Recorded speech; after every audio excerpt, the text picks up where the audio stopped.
Question number 32. The energy levels of an atom in which an electron transitions from E1 to E4. E1 to E4 as shown. E1 is the ground state. How many different wavelengths can be emitted when the electrons return to the ground state from E4? From E4, if they jump, how many different wavelengths can be emitted? What we can do is, see, wavelength is emitted only when an electron jumps from here to here, okay, or maybe from here to here. If it jumps from here to here, that means you need to supply some energy to it, okay. So definitely there is no point in taking E5 over here. Now what we can do is, there's one method on permutation and combination, but everyone is not so good in math. So what I do is, I'll go with the logical reasoning over here. So what I'll do is, E4 to E3 could be one. First let us write E4 to E1.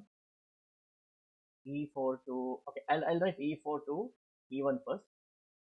An electron can jump like this from here, and the electron can jump also here.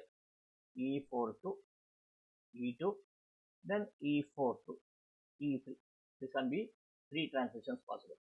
Then upon jumping to E3, now this can jump from, I'll write E3 to E3 to E2, E3 to E2, and E3 to E1, E3 to E1. This is also possible. Then E2 to E1. This is also possible. E2 to E1. See, nothing is repeated anywhere over here. So therefore 1, 2, 3, 4, 5, 6. There are 6 photons which can be ejected possibly. How many different wavelengths can be emitted? 6 wavelengths. Okay.